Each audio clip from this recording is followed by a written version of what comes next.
Broncos country. Let me take you down memory lane here just very briefly. You remember after Super Bowl 50 when the Broncos had Peyton Manning retire, then Brock Osweiler spurned us for the Houston Texans, and we're stuck with Trevor Siemian at quarterback? Surely that wasn't going to be the case, right?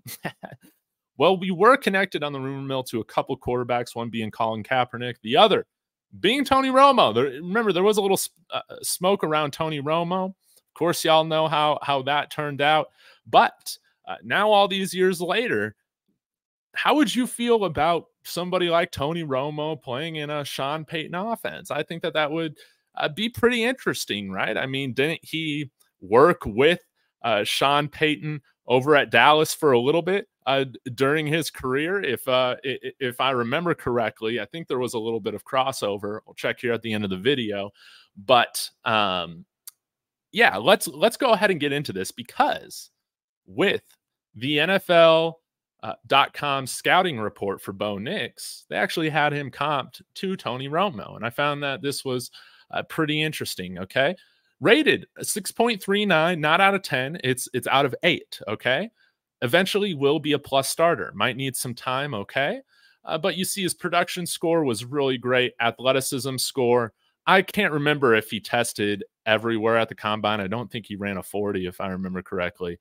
Maybe I'm wrong, but total score 81, ranks him 6th out of the quarterbacks. But look at this. This is bigger hands than Justin Herbert by a little bit. 6'2", nice arm length. Hey, you're wondering where was Justin Herbert rated? Because you got to remember that he was slept on. I was made fun of for trading for him in my Dynasty Football League because I knew that he'd be a really good quarterback. And hey, I thought this was funny. They only graded him 0.06 higher than where Bo Nix is at. Of course, 6'6". He's got a great size. Actually has smaller hands. Production score was the same.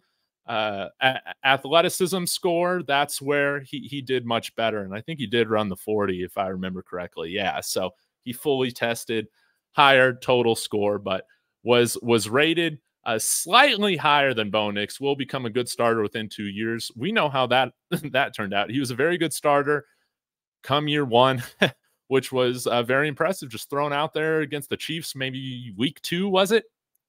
And the Chargers never looked back. I would say Justin Herbert's probably definitely an above average quarterback, probably in the top 10. You know, you would consider him in the top 10.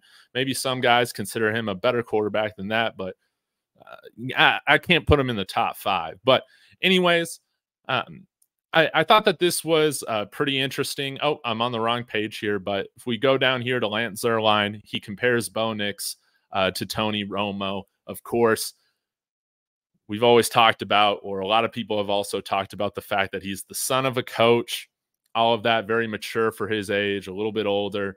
And I mean, really, Nathaniel Hackett is really the only coach's son that just turned out to be just a total failure, right? And so Bo Nix, coming from the football family that he comes from, I feel like that is very, very important in knowing that, hey, he probably, with his work ethic and maturity, if he comes into a system and a team like this with Sean Payton, system fit and all that, he's probably going to be reaching closer to his potential than he is his floor, right? So again, strengths, good pre-snap recognition, okay, big hands, shows the ability to work, generates quality velocity from a sudden compact release. Again, hitting those seam routes, those slants, those drags, those crossers over the middle. You got to have a good release, right? He's got that, okay? Impressive run and rip talent, okay? He can throw on the move, play extender, internal clock and athleticism, help him avoid a sack. He's tough. Guys, Tony Romo was an athletic guy. He wasn't the most athletic guy. He wasn't the biggest guy or had the biggest arm or anything like that. But overall, you put together his package with where he was in Dallas, you got 10 really, really good years out of him, okay?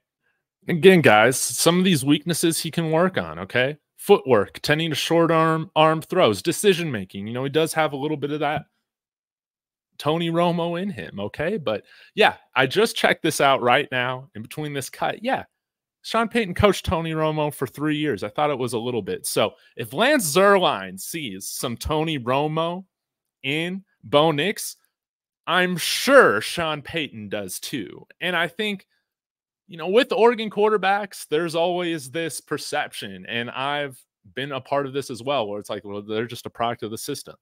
We saw that Justin Herbert turned out to be much better than a lot of people expected. Remember, Chargers were meme for taking him at 6. So if I just found this comp very interesting, because if Tony Romo was a Sean Payton guy, you know Bo Nix is as well. So y'all let me know what you think in the comments. Again, really appreciate everybody's support. We're on our way to 500. So like, comment with your thoughts, and subscribe.